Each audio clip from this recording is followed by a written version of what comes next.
Excuse me, sir. Yeah. Is this your Ferrari? Yeah, it is. What do you do for a living out in Houston, Texas to be able to afford a Ferrari? I'm an entrepreneur. And how long have you been a business owner for? 21 years. And what type of business do you run? I own a labor force management company. You can only do so much as one person. That's right. How important was it for you learning how to master delegation, bringing other people and building teams? How important is delegation? Let's put it this way. How important is it? My company will do $300 million this year in revenue, right? If I were still doing it all myself, we might do three, right? One guy can only, or gal, can only do so much. I don't care how talented you are, I don't care how hard you work. You can only do so much. And you got to be honest with yourself. You have weaknesses, right? That's the truth. You have strengths, and that's great. You've got to build a team around you that are going to cover all those weaknesses that you've got, help you accentuate and exaggerate your strengths that you have. But at the end of the day, if you don't have a team that's executing with you and on your behalf, number one, you're going to work for the rest of your life. So I wouldn't call you an entrepreneur. I would say you're self-employed. You're not building a company that's going to grow and scale and live beyond you. You're not building anything lasting. All you did was create a job for yourself. And by the way, that's great. I know some people that do a very, very good job and they have a very nice living doing just that. But if you're going to be an entrepreneur, if you're really going to build a business, which I think is create something that lives beyond any one person, you got to know how to motivate and inspire a team around you. In other words, you got to stop being an employee entrepreneur. A lot of people, they work in the business. Yeah.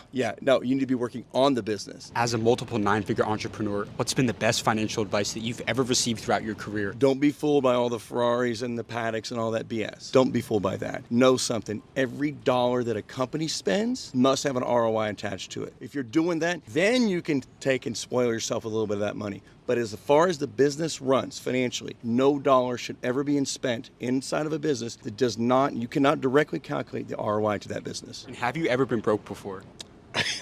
I think every entrepreneur has been broke before, 100%. By the way, there was a point in time, I'll never forget this. I'd actually made about $3 million that year. I think I was 28 years old. Every dollar that I made had to stay in the company, but yet I had to pay income taxes on that money. So I owed like $950,000 in income taxes on that money. And I had like $10,000 in the bank in my personal account. So yeah, I was definitely broke growing up for sure. And I'm proud of that because I think had I not gone through that path and growing up that way, I don't think I would have understood people the way I do. I don't think I would have had the grit, desire, and perseverance that I have today. So that's easy to talk about. What people don't really understand is that you can make a lot of money as an entrepreneur on paper and be broke financially, personally, because every dollar that you're making, if you're doing the right thing, has got to stay in that company to be able to grow it. It takes money to make money, like I said. How did you get the money to start your business? Like, did you have a lot of money when you started? No, we had no money. So you have to beg, borrow, and steal when you're starting it out, right? Especially when you have no money. So, I mean, you're literally winging it, robbing from Paul to pay Peter, trying to grow it, trying to find just enough money to cover your expenses to get through each month and then build up those retained earnings. So, I mean, we had to take out high interest loans. I call it loan shark money back then, but it was like you're factoring your invoices. It's like 21% interest rate. It's horrible. It's absolutely horrible. But I'm actually really glad I did it that way. I started out that way and I had to pay those absurd interest rates because it forced me to have the discipline to not take the money out of the business. So every week that the company made profit, I'd leave that profit in. That means next week, that's a little bit less I had to borrow and a little bit less and a little bit less. And then you look up, 18 months, 2 years later,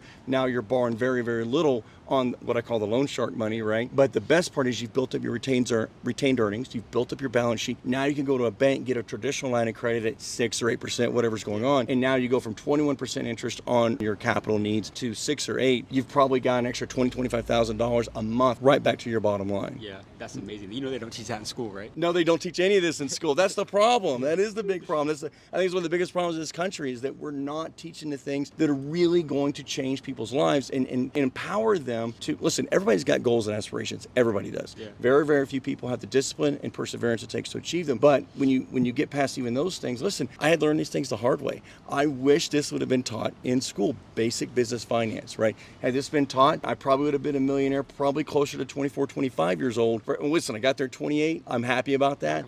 But I think, I think it could have happened. Well, I know it would have happened much sooner had I understood those principles of business. Right. Last one for you. Yeah. 45 today. Yeah. For a young 20-year-old kid watching this right now, they want to own a Ferrari in today's world. This is a lot of people's dream car you're sitting in right now. Sure. How can somebody own a Ferrari in 2024? Two simple things. Number one, find something you're truly passionate about. Everything else after that is secondary. You've got to be passionate about it. That's number one. Number two, you just don't ever quit. I tell people all the time, I wasn't always the smartest person in the room. I was just the SOB that refused to quit. I love it. Thank you so much for your time. My pleasure, man. I appreciate you, brother. Absolutely. Have a great day. Likewise.